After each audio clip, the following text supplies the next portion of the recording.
하나님의 복음 24장 하나님이 믿는 이들을 다루시는 길 왕국에서의 지옥불 두 번째. 사람의 영혼을 지옥에 던질 수 있는 자를 두려워하라. 이 일에 대해 성경의 다른 곳은 어떻게 말하는가? 누가복음 12장 1절. 그동안에 물이 수만 명이 모여 서로 밟힌 만큼 되었더니 예수께서 먼저 제자들에게 말씀하여 가라사대. 주님은 모든 사람에게 말씀하기 전에 먼저 제자들에게 말씀하셨다. 너희는 바리새인들의 누룩 곧 외식을 주의하라. 이것은 이 제자들이 외식하는 자들이 아닌 주님께 속한 자임을 증명한다. 주님은 그들에게 이러한 말씀을 하셨다. 4절에서 5절. 내가 내 친구 너희에게 말하노니 몸을 죽이고 그 후에는 능히 더 못하는 자들을 두려워하지 말라. 마땅히 두려워할 자를 내가 너희에게 보이리니 곧 죽인 후에 또한 지옥에 던져 넣는 권세 있는 그를 두려워하라. 하나님의 말씀은 매우 분명하다. 한 번만이 아니라 여러 번 그리스도인도 지옥에 던져질 가능성이 있다는 것을 말씀하셨다. 여기서 주님은 제자들에게 몸을 죽이고 그 후에는 능히 더 못하는 자들을 두려워하지 말라고 하셨다. 즉 그들이 우리의 몸에만 역사한다면 어떤 일을 해도 두려워하지 말라는 것이다. 그러나 우리는 우리의 영혼을 지옥에 던져 넣는 일을 두려워해야 한다. 그 다음 구절들인 6절과 7절도 여기에 말씀이 주님을 믿는 제자들에게 주신 것임을 증명한다. 참새 5이 아싸리 온 둘에 팔리는 것이 아니냐. 그러나 하나님 앞에는 그 하나라도 잊어버리시는 바 되지 아니하는도다. 너희에게는 오히려 머리털까지도 다 세신 바 되었나니 두려워하지 말라. 너희는 많은 참새보다 귀하니라. 구원받지 않은 사람은 까마귀이지 참새가 아니다. 오직 그리스도인만이 참새이다. 마태복음에서 말한 들판의 백합화는 그리스도인을 가리켜 말한 것이고 참새도 그리스도인을 가리켜 말한 것이다. 참새는 심지도 않고 거두지도 않고 창고에 모아 들이지도 않는다. 이것은 이방인이 아닌 그리스도인을 가리킨다. 그러나 여기서 하나님은 분명히 참새가 지옥에 던져 넣어질 가능성이 있다고 말씀하셨다. 또한 우리의 머리털이 하나님에 의해 세어진 바 되었다고 하셨다. 하나님은 이방인을 그리 상관하지 않으신다. 여기서 주님은 그분께 속한 사람에게 사람이 우리 몸에 무엇을 하든지 두려워하지 말라고 하신다. 하나님은 우리를 지옥에 던져 넣으실 수도 있다. 우리는 몸을 죽이는 자를 두려워하지 말고 영혼을 다루는 권위를 가지신 하나님을 두려워해야 한다. 그 다음에 아주 보배로운 두 구절이 있다. 8절, 9절. 내가 또한 너희에게 말하노니 누구든지 사람 앞에서 나를 시인하면 인자도 하나님의 사자들 앞에서 저를 시인할 것이요. 사람 앞에서 나를 부인하는 자는 하나님의 사자들 앞에서 부인함을 받으리라. 그리스도인들은 주님을 시인하는 이와 부인하는 이로 나누어진다. 어떤 사람은 은밀히 그리스도인이 되어 사람의 영광을 얻으려 하고 어떤 사람은 공개적으로 주님을 시인함으로써 순교자가 될 준비를 하고 있다. 여기까지 읽을 때 여러분은 누가복음 12장에서 주님이 무엇을 말씀하고 있는지를 알 수 있다. 주님의 말씀의 뜻은 너희가 내 이름을 인해 무슨 해를 입었다면 두려워 말라는 것이다. 그러나 우리가 주를 부인함으로써 짓는 죄는 다른 어떤 죄보다 중한 것이다.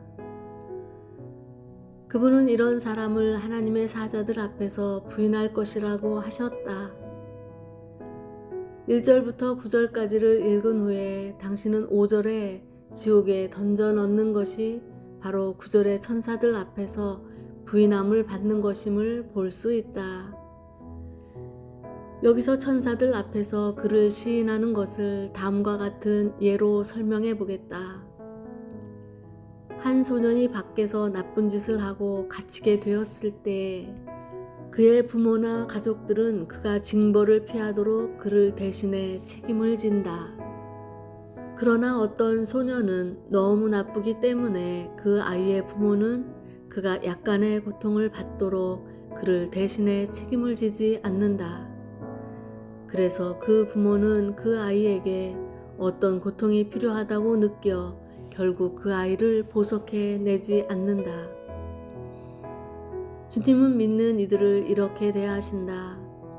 만일 주 예수님이 당신을 시인하지 않는다면 당신은 형벌 안으로 떨어지게 된다. 계시록 3장에 아주 놀라운 말씀이 있다. 계시록 3장 5절. 이기는 자는 이와 같이 흰옷을 입을 것이요 내가 그 이름을 생명책에서 반드시 흐리지 아니하고 그 이름을 내 아버지 앞과 그 천사들 앞에서 시인하리라. 왕국이 시작될 때 하나님의 천사는 그리스도인들을 심판대 앞으로 하나님께 들어올릴 것이다. 거기에 생명책이 있는데 그 책에 기록된 것은 바로 많은 그리스도인의 이름들이다. 거기에는 많은 천사들이 있고 많은 그리스도인들이 있으며 주 예수님도 거기 계신다. 한 천사 혹은 몇몇 천사가 생명책을 읽어갈 때 주 예수님이 시인하는 이름은 왕국에 들어가게 되고 주 예수님이 아무 말도 하지 않고 시인하지 않는 사람은 천사가 그 이름 위에 표시를 하고 제해버리게 된다. 그러므로 생명책에 기록된 이기는 자의 이름은 흰색이고 실패한 사람의 이름은 검정색이다. 구원받지 않은 사람은 생명책에 이름조차도 없다. 어떤 사람은 생명책에 이름이 없고 어떤 사람은 이름이 있었으나 도말되었고 어떤 사람의 이름은 기록될 때나 왕국 안에서나 여전하다. 만일 심판대 앞에서 당신의 이름이 도말되었다면 이것은 당신이 끝났고 구원받지 못하게 되었다는 뜻이 아니다. 계시록 20장 15절은 누구든지 생명책에 기록되지 못한 자는 불못에 던지우더라고 말한다. 이 말씀은 어떤 사람이 영원히 불못에 있게 되는지를 우리에게 알려준다. 생명책에 기록되지 않은 사람의 이름은 책에서 찾아낼 수 없기 때문에 그 사람은 불못에 던져질 것이다. 이것은 새 하늘과 새 땅이 시작될 때의 일이다. 우리는 계시록 3장의 이름들이 생명책에 기록되지 않았다고 말할 수 없고 다만 그 이름들이 도말되었다고 말할 수 있을 뿐이다. 그때 그들은 불못에 떨어지지 않는다. 왜냐하면 그들의 이름이 이미 생명책에 기록되어 있기 때문이다. 우리가 영원히 구원받은 것은 영영 요동하지 않는 견고한 사실이다. 그러나 다른 면에서 우리에게도 위험이 있다. 만일 우리가 죄를 용납하고 사람들을 용서하지 않으며 간음을 하고 형제를 욕하며 사람들 앞에서 고통과 수치와 핍박을 당할 것을 두려워하므로 주님을 시인하지 않는다면 하나님이 우리를 게헨나에 던져 넣으실 것이기 때문에 조심해야 한다. 지옥에 던져 넣는 것은 잠시 우리로 형벌을 받게 하기 위한 것이다. 둘째 사망의 해를 받음. 성경 다른 곳에도 이와 비슷한 가르침이 있다. 계시록 2장 11절은 우리에게 이기는 자는 둘째 사망의 해를 받지 않으리라고 말한다. 계시록 20장 6절은 다시 죽지 않고 둘째 사망이 그들을 다스릴 권세가 없는 한 무리를 말한다. 둘째 사망은 바로 계시록 20장 끝부분에서 언급한 불못이다. 바꿔 말해서 실패한 사람은 둘째 사망의 해를 받게 된다. 그들이 둘째 사망 자체를 당하지 않는 것은 사실이나 그들은 둘째 사망의 해를 받게 된다.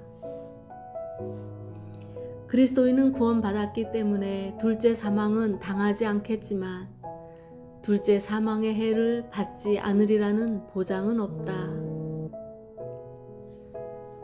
우리는 유황, 불못의 때가 바로 새하늘과 새 땅이 시작될 때임을 안다. 그때 사탄과 세상과 사망은 모두 불못에 던져진다. 동시에 어떤 사람의 이름이 생명책에 기록되지 않았다면 그는 불못에 던져진다. 이것이 구원받지 않은 사람이 공공연하게 불못으로 들어가는 때이다. 그러나 천년왕국 때에 실패한 그리스도인은 둘째 사망의 해를 받게 된다. 단지 이러한 다루심은 불신자에 대한 것처럼 영원한 것이 아닐 뿐이다. 만일 그리스도인이 세상과 연합하고 세상과 그 안에 있는 것들을 사랑한다면 주님은 그들을 부패되도록 내버려 두어 불신자들이 받는 우리는 유황 불못의 때가 바로 새하늘과 새 땅이 시작될 때임을 안다. 그때에 사탄과 세상과 사망은 모두 불못에 던져진다. 동시에 어떤 사람의 이름이 생명책에 기록되지 않았다면 그는 불못에 던져진다. 이것이 구원받지 않은 사람이 공공연하게 불못으로 들어가는 때이다. 그러나 천년왕국 때에 실패한 그리스도인은 둘째 사망의 해를 받게 된다. 단지 이러한 다루심은 불신자에 대한 것처럼 영원한 것이 아닐 뿐이다. 만일 그리스도인이 세상과 연합하고 세상과 그 안에 있는 것들을 사랑한다면 주님은 그들을 부패되도록 내버려 두어 불신자들이 받는 것을 받게 하신다. 이것이 계시록 2장에서 말한 둘째 사망의 해를 받으리라는 것의 의미이다. 이것은 그리스도인에게 한 말씀이다. 이 해라는 단어는 그리 좋은 번역이 아니다. 원어의 뜻은 그리 강하지 않다. 우리말에서 해라는 단어에는 좋지 않다는 뜻이 들어있다. 이것은 당신이 둘째 사망의 상함을 받게 된다. 혹은 둘째 사망이 당신을 한번 상하게 한다는 뜻이다. 크고 흰 보좌로부터 영원한 유황 불못에 들어가기까지가 둘째 사망이다. 그러나 천년 왕국 안에는 둘째 사망의 해가 있다. 만일 그리스도인이 죄를 처리하지 않았다면 그는 둘째 사망의 상함과 해를 받게 된다. 종말은 불태워짐이다. 이제 히브리서에 있는 두 구절을 보기로 하자. 히브리서 6장 4절에서 6절. 한 번 비춤을 얻고 하늘의 은사를 맛보고 성령에 참여한 바 되고 하나님의 선한 말씀과 내세의 능력을 맛보고 타락한 자들은 다시 새롭게 하여 회개케 할 수 없나니 이는 자기가 하나님의 아들을 다시 십자가에 못 박아 현저히 욕을 보임이라. 여기에 이런 많은 자격을 갖고 있는 사람이 있는데 그가 구원받지 않은 사람이라는 것은 불가능한 일이다. 그는 비춤을 얻었고 계시된 하나님을 보았으며 아버지 품속의 독생자와 하나님의 사랑을 알며 하늘의 은사 곧 유일한 은사이신 주 예수 그리스도를 맛보았다. 성경에서 은사가 복수로 사용되었을 때는 성령의 은사를 가리키고 단수일 경우에는 유일한 은사로서 요한복음 3장 16절에 나타난 하나님의 독생자를 가리킨다. 이것은 성령의 은사와 다르다. 이 사람은 하나님과 주 예수를 소유했을 뿐 아니라 또한 성령에 참여한 바 되었다. 그는 하나님을 알고 주 예수를 얻었으며 성령의 내주하심을 갖고 있다.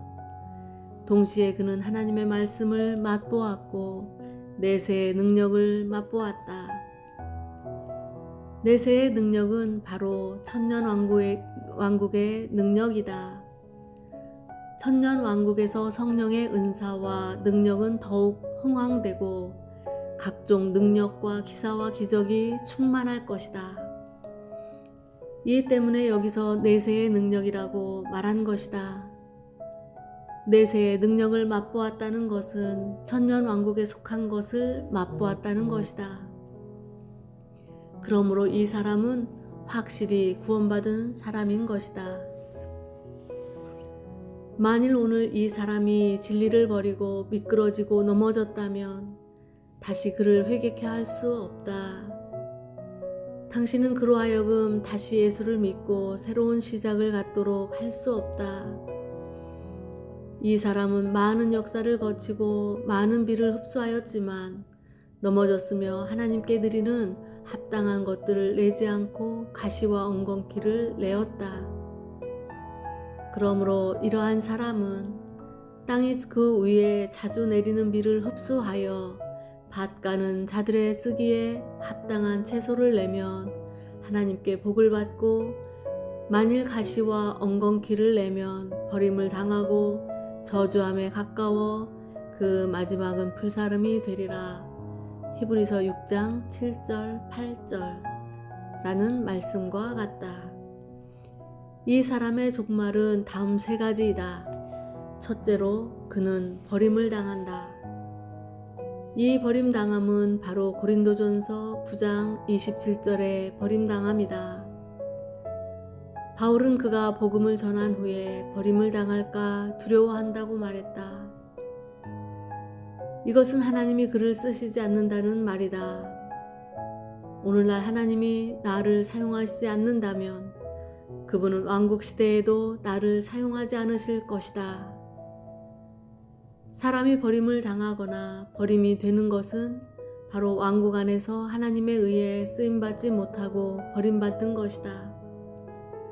둘째로 그는 저주함에 가깝다. 그가 저주를 받는다는 말이 아니라 그가 받은 형벌이 저주함에 가깝다는 것이다. 셋째로 그 마지막은 불사름이 되리라. 이것은 무슨 뜻인가? 몇 주 전에 우리는 진여에 있는 땅을 불사르려는 계획을 가졌었다. 그러나 땅을 영원히 불사를 수 있겠는가? 당신은 땅을 5년 동안 불사를 수 있는가? 그러므로 여기에 불사름은 일시적인 것이다. 여기서는 불사름이 있다고 말했으나 다른 곳에서는 지옥불을 피하지 못하리라고 말했다. 만일 당신이 이 두 부분을 합해 본다면 서로 일치되는 것을 발견할 것이다. 구원받은 그리스도인이 앞에서 말한 것들을 얻은 후에 하나님께 좋은 열매를 맺지 않고 도리어 가시와 엉겅퀴를 낸다면 그는 불살라질 것이다. 그러나 이 불사름은 일정 기간 동안만 지속될 것이다. 만일 당신이 밭에 자란 가시와 엉겅퀴를 불사르려 한다면 얼마의 시간이 걸리겠는가? 초등학생들도 알듯이 엉겅퀴는 일단 불살라지면 다시 불사를 수 없다. 왕국의 불사름은 길어야 1000년이다. 사실상 얼마 동안 불살라지는가는 당신의 상태에 달려 있다. 가시와 엉겅퀴를 많이 내었으면 보다 오랫동안 불살라질 것이고 적게 내었으면 보다 적게 불살라질 것이다. 우리에게는 해결되지 않은 일들이 얼마나 남아있는가? 아직 주 예수님의 보혈 아래 두지 않은 일들이 얼마나 되는가? 아직 자백하지 않고 처리하지 않은 일들은 얼마나 되는가? 아직 형제자매 사이에 해결하지 않은 일들은 얼마나 되는가. 이것이 바로 주 예수님이 말한 가시와 엉겅퀴이다. 마태복음 5장에서 주 예수님은 만일 홀이라도 갚지 아니하면 거기서 나올 수 없다고 하셨다. 당신은 당신의 모든 빚을 다 갚아야 한다. 모든 가시와 엉겅퀴를 다 불사르는 것이 바로 모든 빚을 다 갚는 것이다. 그리스도인은 밭과 같고 그의 악한 행위는 가시와 엉겅퀴 같다. 내가 산 5에이커의 땅이 불살라진 후에 3에이커는 사라지고 2에이커만 남는다는 것은 불가능한 일이다. 이것은 불가능하다. 불살라지는 것은 가시와 엉겅퀴이고 밭은 불살라지지 않는다. 바꿔 말하면 아담 안에서 당신의 저주받은 것들, 곧 응당 제거되어야 하나 제거되지 않는 것들은 불살라져야 하며 그것들이 바로 지옥불이 태우는 대상이다. 하나님이 우리에게 주신 생명은 불로 태워지지 않는다. 가시와 엉겅퀴가 다 불태워져도 밭은 조금도 줄어들지 않고 여전히 남아있다. 당신이 구원받은 것에는 아무 의심의 여지가 없다. 그러나 당신에게서 자라나온 것들, 당신의 육신 안에서 자라나온 것들은 주 예수님의 보혈을 거치지 않았다면 상당한 처리를 받아야 한다. 히브리서에 또 한 곳이 있는데 그곳은 10장 26절부터 29절이다. 우리가 진리를 아는 지식을 받은 후 짐짓 죄를 범한 즉 다시 속죄하는 제사가 없고 오직 무서운 마음으로 심판을 기다리는 것과 대적하는 자를 소멸할 맹렬한 불만 있으리라. 모세의 법을 폐한 자도 두세 증인을 인하여 불쌍히 여김을 받지 못하고 죽었거든. 하물며 하나님 아들을 밟고 자기를 거룩하게 한 언약의 피를 부정한 것으로 여기고 은혜의 성령을 욕되게 하는 자의 당연한 받을 형벌이 얼마나 더 중하겠느냐 너희는 생각하라. 이 말씀은 사람이 그리스도를 떠나서 다시 유대교로 돌아가는 것을 말한다. 당신이 몇십 불로 소나 양 한 마리를 사서 당신의 속죄 제물로 삼으려고 한다는 것이다. 당신이 그리스도를 안 후에 다시 유대교로 돌아가는 것은 바로 하나님의 아들을 짓밟고 그의 피를 부정한 것으로 여기는 것이다. 당신은 그분을 그 많고 많은 소와 양들 중에 하나로 여기는 것이다. 끝으로 또 은혜의 성령을 욕되게 하는 자라고 말한다. 이는 성령께서는 당신에게 은혜를 주시는데 당신은 그분을 욕되게 하고 유대교로 돌아간다는 것이다. 이것은 우리에게 배도하는 사람의 길을 보여준다. 나는 이러한 사람이 구원받았다고 말하는 것이 아니다. 이러한 사람이 구원받았을 가능성도 있고 그렇지 않을 가능성도 있다. 여기서 사도는 우리에게 이 사람이 구원받았는가의 여부를 알려주지 않았다. 사도는 다만 사람이 그리스도께 나아온 후에 다시 유대교로 돌아간다면 그 사람은 더 중한 형벌을 받게 된다고 말한 것이다. 그의 종말은 심판과 맹렬하게 타는 불을 기다리는 것이다. 우리는 거기에 맹렬한 불이 있음을 본다. 이 외에도 주 예수님이 친히 말씀하신 것이 있다. 요한복음 15장 2절 무릇 내게 있어 과실을 맺지 아니하는 가지는 아버지께서 이를 제해버리시고 무릇 과실을 맺는 가지는 더 과실을 맺게 하려 하여 이를 깨끗게 하시느니라. 이 가지는 주님께 속하지 않은 가지가 아닌 주님께 속한 가지이다.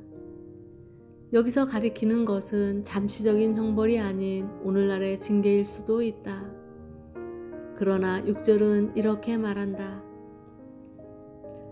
사람이 내 안에 거하지 아니하면 가지처럼 밖에 버리워 말라지나니 어떤 가지는 불에 불태워질 것이다. 어떤 가지는 싹이 트고 잎사귀를 내지만 과실이 없다. 그 안에 생명이 있지만 과실이 없다. 주 예수님은 그런 가지를 제하여 버리고 밖에 버리워 말라지게 하며 불에 던져 사르라고 하셨다. 여기서는 우리 그리스도인도 불을 통과한다는 것을 분명히 보여준다. 이 많은 성경 구절을 본 후에 우리는 만일 그리스도인이 죄의 문제를 분명히 해놓지 않으면 형벌을 받게 된다고 결론 지을 수 있다. 또한 성경은 우리에게 이 형벌이 어떤 형벌인지를 말해주는데 이 형벌은 일반적인 것이 아닌 지옥불이다. 그러나 이것은 왕국시대의 불이지 영혼 안에 있는 불이 아니다. 이제 문제는 어떤 종류의 죄가 우리를 그런 지경으로 이끄느냐는 것이다. 구원받은 그리스도인이 죄를 처리하는 것은 매우 중요한 일이다. 무릇 회개와 자백과 처리와 배상을 거치고 주 예수님의 보혈 아래 둔 죄는 심판대 앞에서 결코 우리를 다시 찾지 않는다. 모든 죄는 지나갈 것이다. 가장 큰 죄도 지나갈 것이다. 한 가지 지나가지 않는 죄가 있는데 그것은 바로 당신의 마음속에 품은 죄이다. 시편 66편 18절은 내가 내 마음에 죄악을 품으면 주께서 듣지 아니하시리라고 말한다. 마음속에 품은 죄란 무엇인가? 마음은 당신이 무엇을 좋아하는 기관이다. 마음은 당신의 감정을 대표하고 심리적인 면에 있어서 당신 자신이다. 만일 당신의 마음에서 죄를 좋아한다면 주님은 듣지 않으신다. 당신이 많은 죄를 자백하지만 어떤 것이 죄인 줄 알면서도 마음속으로 그것을 미워하지 않고 죄로 느끼지 않을 때 주님은 듣지 않으신다. 이뿐 아니라 만일 당신에게 사람들과 해결되지 않은 무슨 문제가 있거나 아직 용서하지 않은 어떤 일이 있거나 남에게 거리낌이 될 만한 일들이 있거나 주님과 사람에게 잘못한 것이 있다면 당신은 그 모든 것을 철저히 처리해야 한다. 그런 다음 그 일들을 보혈 아래 두어야 할 것이다. 이럴 때만이 그 일들이 지나갈 수 있고 장래의 형벌에 떨어지지 않을 수 있다. 결론의 말. 이제 장래 그리스도인이 어떻게 될 것인가에 대한 결론을 내리겠다. 이것은 매우 간단한 일이다. 구원받은 그리스도인에게 있어서 새 하늘과 새 땅, 영원에 이르기까지의 모든 문제는 이미 해결되었다. 그러나 왕국시대 때의 문제는 하나의 의문점이다. 누구도 자기가 어떻게 될 것이라고 말할 수 없다. 오늘 우리가 해결해야 할 문제는 왕국시대의 문제이다. 왕국 안에서 그리스도인은 많은 등급으로 나뉘게 된다. 어떤 사람은 신실히 일함으로 주 예수님과 함께 핍박을 받고 수치를 받고 고난을 당함으로 주 예수님과 함께 왕노릇 하게 될 것이다. 어떤 사람은 주 예수님과 함께 핍박받지 않고 수치당하지 않고 고난당하지는 않았지만 그에게 죄가 없고 일생 청결한 생활을 했을 것이다. 비록 일에 있어서 그에게 특출한 것은 없지만 최소한 주님의 이름으로 소자 하나에게 냉수를 줌으로써 그들도 상을 얻게 될 것이다. 차이가 있다면 그들이 얻은 상이 작다는 것뿐이다. 왕국 때의 한 무리의 그리스도인이 왕국 안에 들어가게 될 것인데 그중 어떤 이는 큰 상을, 어떤 이는 작은 상을 얻을 것이다. 기타 상급을 얻지 못한 그리스도인들도 여러 종류로 나눌 수 있다. 첫째는 천국에 들어가지 못하는 무리이다. 성경은 그들이 어디 있게 될 것인가를 말하지 않고 단지 그들이 왕국 바깥 어두운 곳에 있게 되고 하나님의 영광 밖에 있게 될 것이라고 했다. 두 번째는 주님 앞에서 잘못 행했을 뿐 아니라 전적으로 죄를 범했으나 해결하지 않은 많은 사람이다. 그들은 구원받은 사람이지만 임종시까지 회개하지 않은 죄가 있고 철저히 처리하지 않은 죄가 남아있다. 죄의 문제가 아직 처리되지 않은 것이다. 이러한 사람은 잠시 불 속에 넣어져 모든 빚을 다 갚고 나서야 거기서 나올 수 있게 된다. 이 기간은 길어야 왕국시대 끝까지 지속될 것이다. 그러나 실제로 얼마나 되는지는 나도 모른다.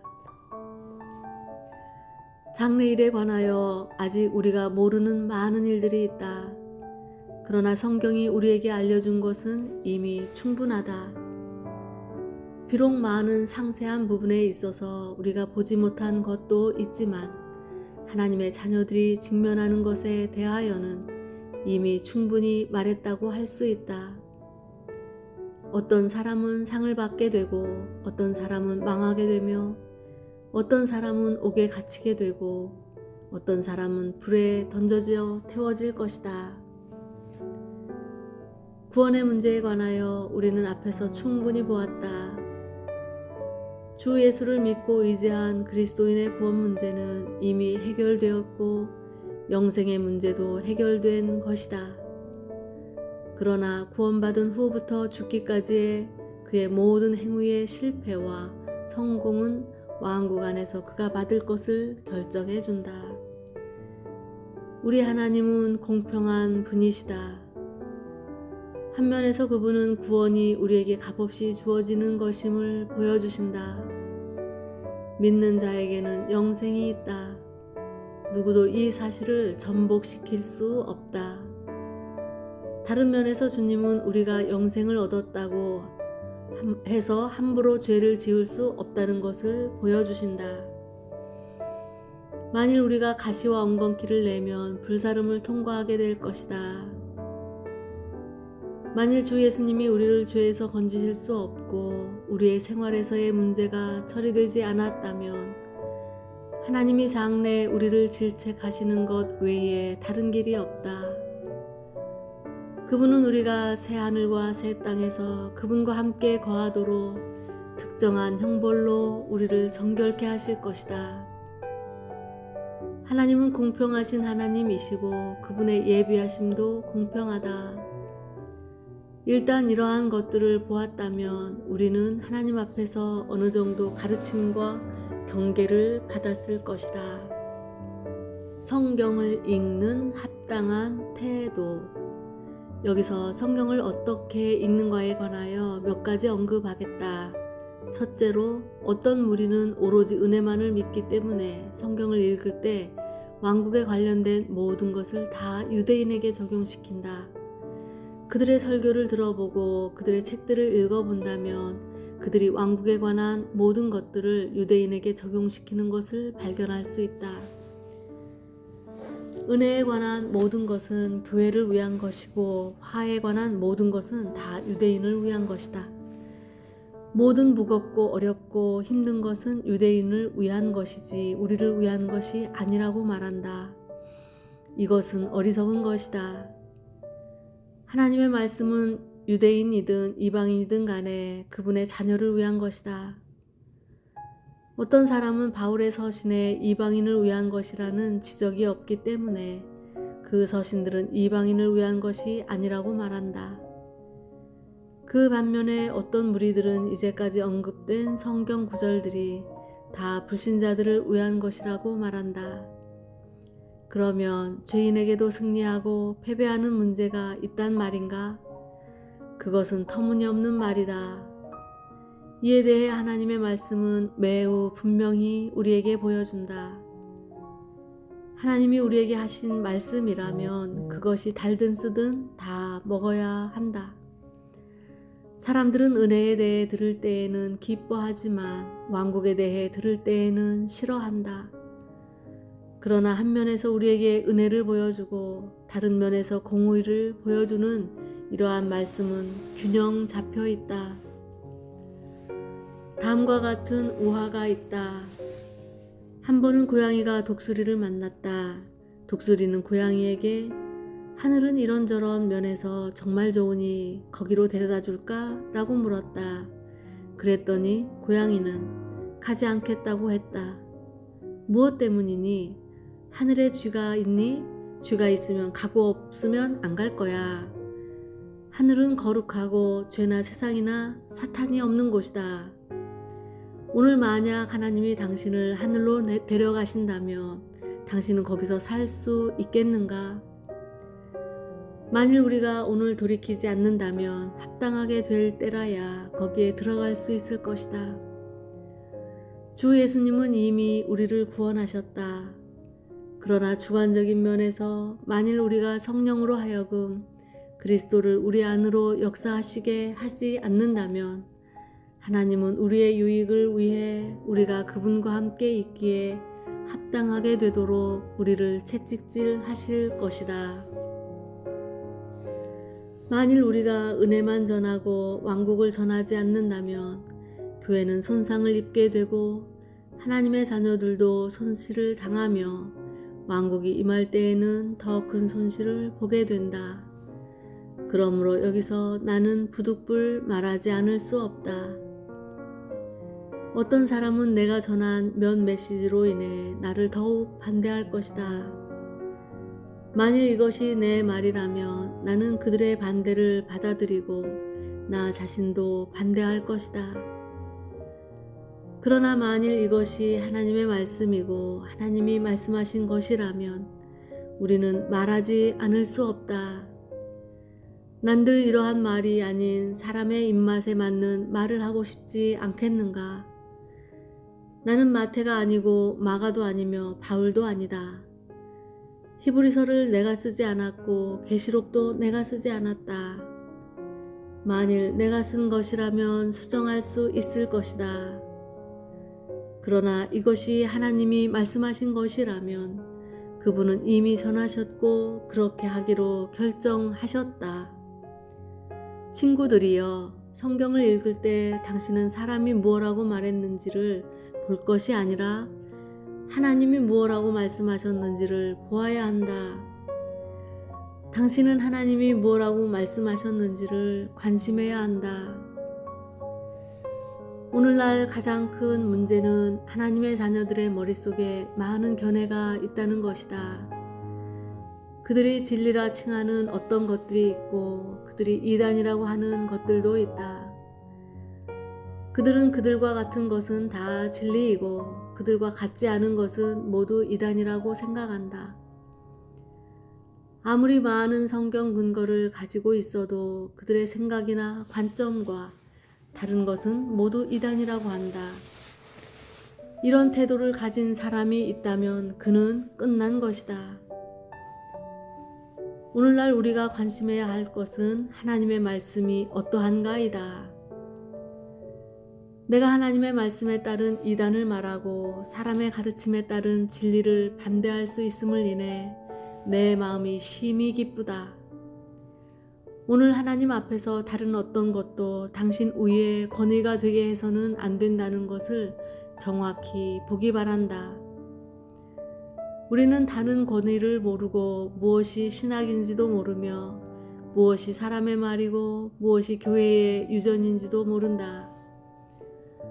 우리는 오직 성경의 순수한 말씀에서 무엇라고 말했는지만을 알 뿐이다. 그분이 하신 말씀이 모든 것을 결정한다. 우리는 성경 아래 굴복할 수 있을 뿐 그 말씀을 바꿀 수는 없다. 하나님의 말씀은 그분의 자녀들의 운명과 왕국 안에서 우리가 갖게 될 상태를 알려준다. 이러한 문제들은 장래 우리가 직면하게 될 문제이므로 우리는 주의하지 않을 수 없다. 우리가 이것들을 주의한다면 이 땅에 살 동안 우리는 제멋대로 행동하지 않게 된다. 둘째로 우리가 주의해야 할 것은 오직 진리를 깨달은 사람만이 이단을 반대할 수 있고 이단으로는 결코 이단을 반대할 수 없다는 사실이다. 이단 중에 완전한 이단은 없다. 이단은 다 진리의 오류가 더해진 그것이다. 이단이란 무엇인가? 이단은 옳은 것에다 틀린 것을 첨가한 것이다. 하나님의 것들에다 사람에게 속한 어떤 것을 추가할 때 곧 이단이 형성된다.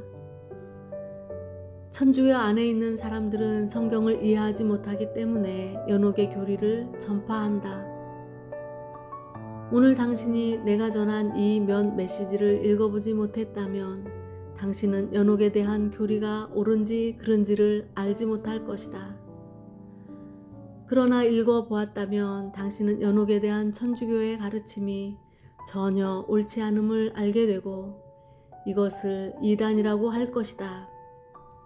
왜냐하면 성경에서 그리스도인에 대한 하나님의 징계는 천년 왕국에서의 일이기 때문이다.